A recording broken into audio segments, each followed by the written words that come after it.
Bonjour à tous. Cette troisième semaine d'intervention en Ukraine de la Russie nous permet d'actualiser le scénario que nous avions présenté à la fois dans ces interventions orales et puis dans les flash marchés que nous avions rédigés. Alors c'est l'occasion de revoir finalement les mots d'ordre que nous avions dans notre stratégie. Le 24 février, nous avions rédigé au moment de la première intervention de la Russie un flash qui présentait le cadre dans lequel nous allions opérer. Donc tout d'abord, lorsque le marché est inquiet, il raisonne en termes techniques. Et donc l'idée du marché, c'était de se dire que le support précédent, donc si on raisonne en termes de CAC, c'était 6750 points, devenait une zone finalement de consolidation et une zone haute du marché, et que l'amplitude du marché qu'on connaissait, à peu près les 600 points, serait finalement la zone d'intervention du marché au cours des semaines à venir. Le second point, c'était que l'importance, c'était pas l'importance du PIB, bien sûr, russe dans le PIB mondial, mais c'était sa concentration, on le sait tous, dans les métaux, dans l'agricole, dans le gaz et dans le pétrole. Et donc la gravité de la crise serait fonction en fait de la durée des sanctions et de la gravité des sanctions. Alors on était réintervenu il y a quelques jours, et Marc était réintervenu à ce moment-là, pour vous dire qu'enfin on trouvait peut-être un niveau d'intervention, non pas parce que le conflit avançait, qu'il y avait une résolution de ce conflit, mais simplement beaucoup d'intervenants avaient en tête qu'il fallait intervenir rapidement sur le marché, alors que nous l'idée c'était qu'il faut quand même donner le temps au marché quand même de déployer une forme de baisse, et cette forme de baisse avait eu lieu avec 20% de décrochage. Alors vous allez entendre parler de beaucoup d'analyses dans le marché, suivant qu'on est économiste. Par exemple, la Banque de France est intervenue récemment, pourrait paraître rassurante en termes de croissance pour l'année 2022, mais ce qu'il faut voir, c'est qu'on a déjà un acquis de croissance important. Vous allez entendre parler d'analystes en termes de bénéfices par action, où là, il y a une vraie correction des bénéfices attendus pour l'année 2022. De notre côté, le point central, et c'est important pour le débouclement de la crise, ça sera lié à l'inflation.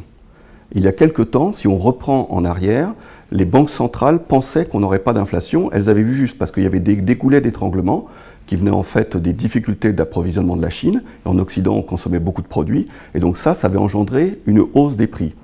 Et les banques centrales étaient intervenues il y a quelque temps pour monter leurs taux afin de casser les anticipations d'inflation. Elles avaient réussi encore à y parvenir.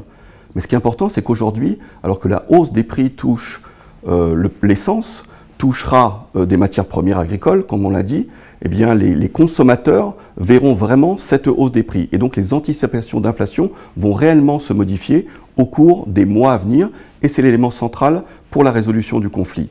Donc le point important à retenir, c'est qu'il ne faut pas seulement qu'il y ait résolution du conflit en lui-même, mais aussi il faut trouver des solutions pour le problème du pétrole, de l'approvisionnement et donc de l'inflation.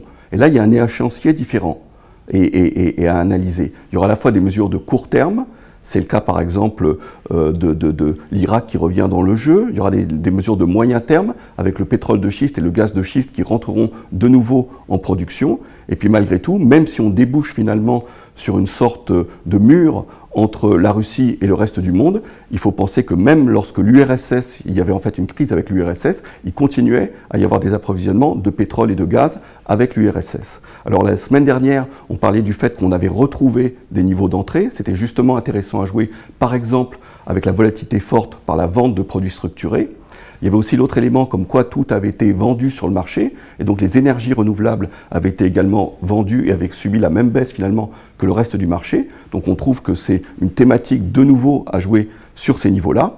Et puis le troisième élément, par rapport à ce qu'on décrivait le 24 février au moment du déclenchement de la crise, où on serait dans un range de conciliation, on voit bien là que quand on se rapproche de cette zone des 6750 points, on pense qu'on est dans la capacité à l'heure actuelle de réintégrer cette zone à court terme, et donc le petit pied qu'on avait mis dans le marché, l'idée c'est de revendre aujourd'hui ce qu'on avait acheté précédemment.